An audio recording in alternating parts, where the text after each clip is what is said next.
دکھاتا ہے کہ غلط کو صحیح پیش کر دیتا ہے یا صحیح کو غلط بنا کے پیش کر دیتا ہے، اس کو تسویل الشیطان کہتے ہیں، ازغاث و احلام کہتے ہیں۔ یعنی یہ شیطان کی طرف سے ایک ورغلاوا ہوتا ہے۔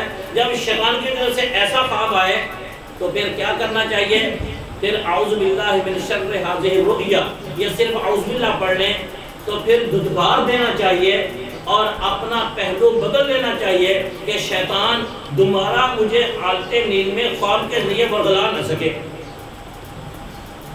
جو خواب عالم مثال کی کوئی شکل اللہ دکھاتے ہیں، ان کے اندر بھی علماء کرام فرماتے ہیں کہ بعض اوقات خارجی عوارض شامل ہو جاتے ہیں، لہذا تعبیر دینے والے معبر کو اس کی تعبیر دینا مشکل ہو جاتی ہے۔ یہ تو ہے عام افراد کی بات۔ پھر خواب کے اندر کیسے صداقت آئے گی، سچے خواب کیسے حاصل کریں گے، خواب مبشرات کیسے بنے گا، اس کے لیے یہ ہے کہ ہم لوگ جس قدر اپنی زندگی میں اپنی زبان پر سچ لائیں گے، سچ بولنے والے کو اللہ خواب بھی سچے عطا فرما دے۔ سچ بولیں، حلال رزق پائیں۔ یہی وجہ ہے کہ اولیاء اللہ کے خواب عموماً سچے ہوتے ہیں۔ صحابہ اکرام کے خواب عموماً سچے خواب تھے، لیکن انبیاء علیہ الصلوۃ والتسلیمات کے خواب وہاں پر صداقت کے سوا کچھ اور نہیں ہوتا۔ انبیاء علیہ الصلوۃ والتسلیمات کے خواب اللہ کی طرف سے وحی ہوتے ہیں۔ حضرت ابراہیم علیہ السلام نے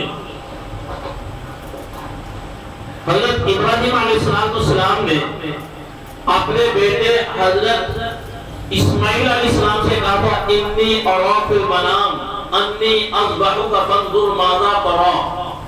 تو یہ صرف خواب نہیں تھا، حالت خواب میں اللہ کی طرف سے وحی تھی۔ لہذا انبیاء علیہ الصلوۃ والتسلیمات کے خواب کیا ہوتے ہیں بھائی؟ اللہ کی طرف سے کیا ہوتا ہے؟ وحی ہوتی ہے۔ اللہ کی طرف سے اس میں حکم ہوتا ہے، کوئی کام کرنے کو کہا جاتا ہے، کسی سے منع کیا جاتا ہے۔ تو عام افراد کے خواب اس کا تعلق انسان کی صاف ستھری زندگی گزارنے کے ساتھ ہے۔ ہم عہد کر لیں کہ رزق حلال کھائیں گے، حرام سے بچیں گے، حلال کپڑا پہنیں گے، حرام سے بچیں گے، اور اپنے مکانوں تک بھی دیکھیں گے کہ میرے مکان میں حرام کی اینٹ تو نہیں کہیں لگی ہوئی، اس سے بچیں گے، اپنی زبان پر سچ لائیں گے، معاملات میں صاف رہیں گے، اپنے گھر میں اپنی بیوی بچوں کے ساتھ حضور صلی اللہ علیہ وسلم کی شریعت کے مطابق بہیویئر کریں گے۔ ہم اپنی اولاد کو، اپنی بیٹیوں کو، اپنی بہوؤں کو، اپنی بیویوں کو ایسا انداز میں نہیں پیش آئیں گے جیسے آج معاشرہ کر رہا ہے۔ ہم اپنا رخ چینج کر لیں گے۔ ابھی بیٹھے بیٹھے عزم کر لیں، ارادہ کر لیں کہ میں اپنی بیوی کے ساتھ اللہ کے حکم کے پیش نظر وعاشروہن بالمعروف کے تحت حضور صلی اللہ علیہ وسلم کے پاک پیغمبر صلی اللہ علیہ وسلم کے پاک ارشاد کی بنیاد پر میں اپنی بیوی کے ساتھ حسن اخلاق سے پیش آؤں گا، ڈر کی وجہ سے نہیں۔ یہ معاشرہ یہی کہتا ہے، جو اپنی بیوی کے ساتھ اخلاق سے پیش آئے، یہ کہیں کہ آپ نے کھانا کھا لیا، اپنی ماں کے سامنے کہے، اپنے باپ کے سامنے کہے، تو ماں باپ، آج کے ماں باپ کیا کہتے ہیں؟ منڈا ثابت ہو گیا۔ ایک آدمی نے یاد آ گیا قصہ، ایک آدمی میرے پاس ہے، مجھے کہنے لگا جی بڑی پریشانی ہے۔ میں نے کہا جی کیا پریشانی ہے؟ جی گھر کے اندر ایسے ماحول بن چکا ہے۔ میں نے اپنے بزرگوں کے سنی ہوئی بات بتائی، وہ میری اپنی بات نہیں تھی، میں نے اپنے اسلاف سے، بزرگوں سے پڑھا بھی سنا بھی کہ وہ فرماتے ہیں کہ اگر بیوی کے ساتھ حسن اخلاق کے ساتھ رہنا ہے تو اس کا طریقہ کار یہ ہے کہ بازار سے کوئی ایسی چیز خرید لے جو انسان جانتا ہے کہ میری بیوی کو یہ چیز پسند ہے، وہ چیز خرید لے، اور خریدنے کے بعد اپنی بیوی سے جس کے ساتھ ناراضگی بن چکی ہوئی ہے، یہ اس کے لیے ذرا اپنے دل کو کشادہ کرنا پڑے گا اور اپنے آپ کو عاجزی میں لے جانا پڑے گا۔ اللہ کے حکم کے سامنے عاجزی اختیار کرنا، یہ سراسر انسان کو بلندیوں کے آسمان تک پہنچا دے گا. کوئی آئے تو صحیح، ہم تو مائل کا قدم ہے، کوئی سائل ہی نہیں، راہ دکھلائے کسے، کوئی راہ رب منزل ہی نہیں. تو کوئی آدمی اگر ایسا ماحول بن جائے تو آپ بازار سے چیز خریدیں، مٹھائی خرید لیں. جو میٹھی چیز ہے تو ماحول کو میٹھا بنانا ہے، پہلے ماحول کڑوا بن چکا ہے، تو مٹھائی خرید کر جا کر اپنی بیوی سے کہے کہ یہ رسول اللہ جو میں لایا ہوں میں محض آپ کو کھلانے کے لیے سے لایا ہوں اور میرا جی چاہتا ہے میں اپنے ہاتھ سے آپ کو کھلاؤں. اتنا جملہ کہہ دیں، بیوی یکسر جو کڑوی بن چکے تھے وہ شیر و شکر بن جائے گی، آپ کے سامنے بچ جائے گی کہ یہ کیا انقلاب آپ کے اندر برپا ہو گیا. میرے پاس جو بندہ ہے میں نے اس کو یہی کہا. اس کا جواب سنیں، حیران کن جواب جو میں نے پہلے عرض کیا. کہتا ہے نہیں کیا جو آپ نے کہا، مٹھائی بھی خرید لوں گا، لے بھی جاؤں گا، بیوی کو کھلا بھی دوں گا، اس کے بعد میری ماں سے مجھے کون بچائے گا؟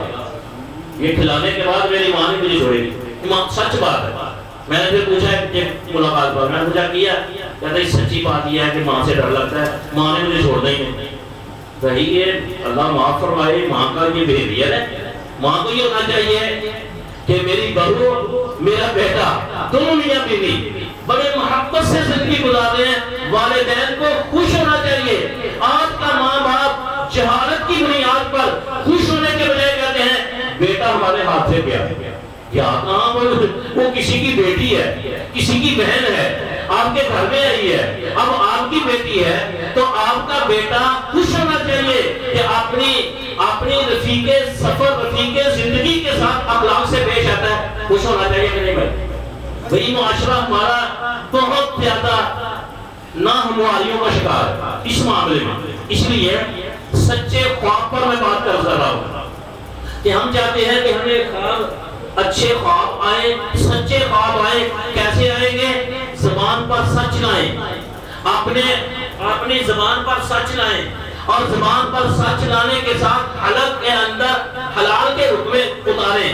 حضور صلی اللہ علیہ وسلم فرماتے ہیں یطبع المؤمن علی الخلال کلها الا الکذب والخیانہ، کہ مومن آدمی کے اندر ہر قسم کی عادت ہو سکتی ہے. یطبع المؤمن علی الخلال کلها، اہل ایمان کے اندر ہر بات ہو سکتی ہے لیکن اس کے اندر جھوٹ اور بددیانتی نہیں آ سکتی.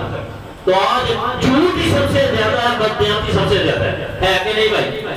ہم جو بیٹھے ہیں، میں جو آپ کے سامنے بات کر رہا ہوں، میرے سے بھی سب جھوٹ نکلتا ہوگا. میں اہتمام کروں، آپ سن رہے ہیں، آپ اہتمام کریں. کس بات کا اہتمام کریں؟ کہ ہم اپنے زبانوں پر سچ لایا کریں گے، جھوٹ سے بچنے کا اہتمام کریں گے. کریں گے بھائی؟ اب نہ بھی کریں گے تو بھائی میرا اس اللہ کا کوئی نقصان نہیں ہے، نہ حضرت خواجہ صاحب کا نقصان ہے. یہ سراسر انسان اپنا نقصان کرے گا، اپنی قبر تاریخ کرے گا، اپنی قبر کے اندر مسموم زہریلے اثرات پیدا کرے گا، اپنی قبر کے اندر سانپ بچھو پیدا کرے گا، اپنی قبر کے اندر چھولے مارتی آگ پیدا کرے گا، جو انسان بددیانتی کی زندگی گزارے گا اور جھوٹ پر اپنی زندگی گزارے گا. ہم جتنے افراد بیٹھے ہیں کم از کم ہم عزم کر لیں کہ ہم نے جھوٹ نہیں بولنا، 70 امکان جھوٹ سے بچنے کی کوشش کرنی ہے. کریں گے انشاءاللہ بھائی. اللہ پاک مجھے آپ کو سب کو توفیق عطا فرمائے. تو سچے خواب، جو بیداری کا دیکھا ہوا واقعہ خواب میں آ جائے اس کو حدیث النفس کہتے ہیں. جو شیطان کو غلبہ ڈال دے اس کو تصویر الشیطان کہتے ہیں. اور جو اچھا خواب اللہ نے عالم مثال کے اندر آنے والے حالات کے لیے جو مثالیں بنائی ہیں اس میں سے اللہ کو ظاہر کر دیں تو اس کو مبشرات کہتے ہیں، سچے خواب کہتے ہیں. تعبیر دینے والے اگر عالم مثال کا کوئی واقعہ اللہ کسی کے سامنے کر دیتا ہے تو اس کے اندر عوارض جب شامل ہوتے ہیں تو تعبیر دینے والے عالم کے لیے مشکل پیش آتی ہے. تعبیر صاف نہیں بنتی. تعبیر کیسے صاف بنے گی؟ کہ جیسے ہم اپنی بیداری کے حالات کو بدلیں گے، خواب دیکھیں گے، اس خواب کے اندر ایک سکون ہوگا، ایک لذت ہوگی. یہ تو تھوڑی سی بات خواب کے بارے میں. امام ابن سیرین رحمۃ اللہ علیہ خواب کی تعبیر کے امام ہیں، کوئی شک نہیں ہے امام ابن سیرین رحمہ اللہ جو خواب دیکھنے والا ان کے پاس آتا آ کر خواب بدلاتا، امام ابن سیرین رحمۃ اللہ علیہ ایسے خواب کی تعبیر دیتے، جو تعبیر دیتے اپنی آنکھوں سے فوراً وہ چیز حقیقت میں لے لیتا۔ اس قدر ان کی خواب کی تعبیر کی مہارت تھی۔ زمانے کے وقت کے بڑے بڑے بزرگان دین ان سے خواب کی تعبیر لیتے تھے۔ ایک آدمی آیا، کہنے لگا کہ حضرت میں نے دیکھا ہے کہ گھر کے اندر آگ جل رہی ہے، میری چارپائی کے نیچے آگ جل رہی ہے۔ آپ نے فرمایا کہ تمہارے گھر میں آرام و راحت خوشحالی آئے گی۔ تھوڑی دیر کے بعد ایک اور آدمی آ گیا، وہ کہتا ہے حضرت میں نے بھی خواب دیکھا ہے۔ آپ نے کیا دیکھا ہے؟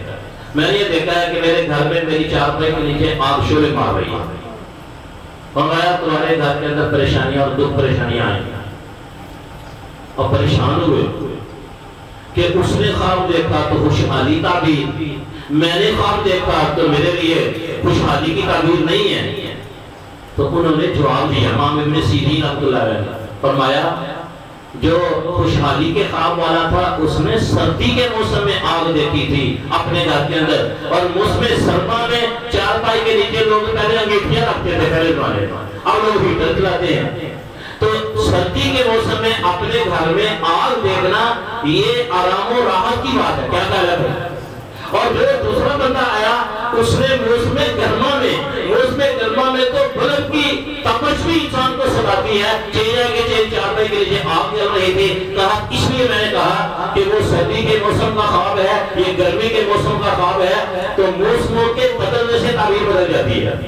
یہ تو علماء کرام ہی بتا سکتے ہیں، لیکن میں تو صرف آپ کو قصہ سنا رہا تھا۔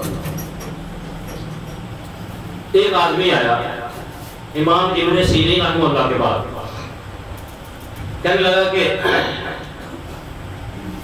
حضرت میں نے خواب کے اندر دیکھا